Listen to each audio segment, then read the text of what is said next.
আসসালামু আলাইকুম আপুরা। এটা থেকে আমি আজকে বানাবো ফিশ কাবাব।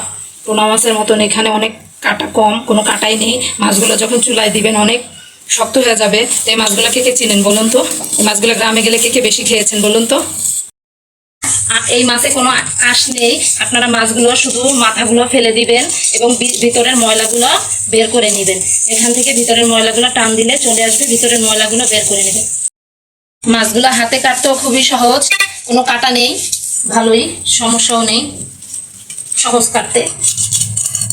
শুধু মাথাগুলো ফেলে দিবেন, মাছটা নিয়ে নেবেন, দুই পাশে কাটলেই হবে। পরে আমি সুন্দর করে পরিষ্কার করে নিচ্ছি। মাছগুলো আমার কাটা শেষ, আমি এখন সুন্দর করে পরিষ্কার করে নিব। আমি মাছগুলো সুন্দর করে পরিষ্কার করে ধুয়ে নিয়েছি। এখন আমি একটু গরম পানি 1.5 কাপ বা 2 কাপ পানিতে সেদ্ধ করে নিব। হলুদ, লবণ আগে দিয়েছি, আমি একটু গুঁড়া ঝাল দিয়েছি এবং দিচ্ছি মাছ পরিমাণ লবণ দিয়ে দিচ্ছি 1/2 চামচ হলুদ। মাছগুলো সেদ্ধ দিয়ে দেব।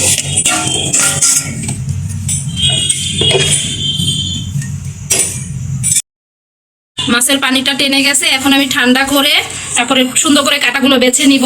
বাজারে গিয়ে আপনারা যে কোনো সময় এই মাছগুলো নিয়ে আসবেন। যে মাছে কাটা থাকবে না সেই মাছগুলো আনলেই ভালো, সেই মাছ থেকে এই রেসিপিটা সুন্দর হয়। রেসিপিটা বানানোর জন্য ডিম লাগবে, আমি ডিম দুটো ফেটে নিচ্ছি। আমার লাগবে এখানে আলু, আমি একটু লবণ দিয়ে এটাকে আমি একটু ফেটে নিই, ফেটে রেখে দিই। এখন আমি আলু গ্রেট করব। আমি এখানে মাছ পরিমাণ 2টো আলু ছিলে নিয়েছি, গ্রেটের সাহায্যে গ্রেট করে নিব। মাছটা ততক্ষণে ঠান্ডা হোক, খাবারটা খেতে ভালোই লাগে। আলুগুলো গ্রেট করা হয়ে গেছে আমার। এখন আমি মাছগুলোকে সুন্দর করে বেছে নিব, কাটা ছাড়িয়ে নিব। মাছগুলোকে সুন্দর করে কাটাগুলো ছাড়িয়ে নেব। দেখেন মাছগুলো অনেক সহজ, খেতে অনেক মজা, মিষ্টি মাছ, সমুদ্রের মাছ তো মিষ্টি মাছগুলো। তো এখানে আমি সবগুলো রেখে দিচ্ছি। আমি মাছগুলোর জন্য লবণ তো দিয়েছিলাম, আমি গ্রেট করা আলুর জন্য আমি দিয়ে দিচ্ছি সামান্য একটু লবণ। তারপরে দিয়ে দিচ্ছি আমি একটু রসুন, একটু জিরা বাটা, একটু ধনিয়া বাটা। তারপরে দিয়ে দিচ্ছি আমি একটু আদা, একটু রসুন বাটা। বেশি দিব না, মাছে দিলে গন্ধ আসে।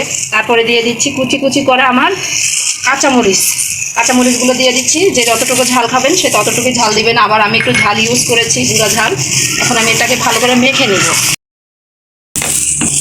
এগুলোকে সুন্দর করে একটু মেখে নিচ্ছি।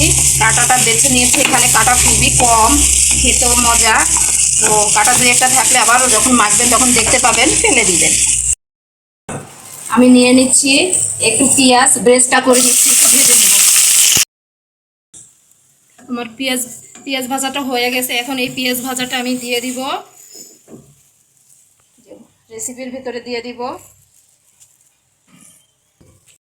এখন দিয়ে দিচ্ছি আমি একটু গুয়ামুড়ি। আপনারা সবাই চিনেন গুয়ামুড়ি কাকে বলে, এটা গুয়ামুড়ি দিয়ে দিচ্ছি।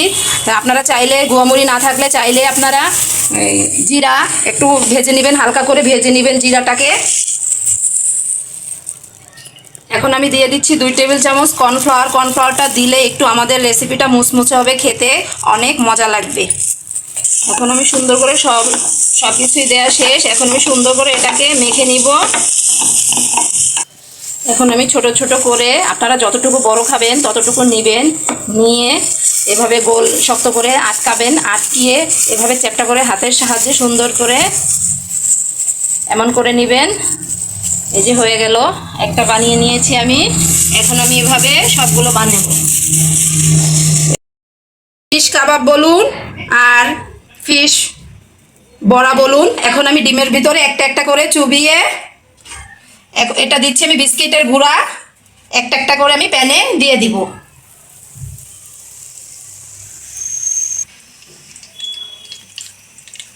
আমি এভাবে সবগুলো দিয়ে দিচ্ছি।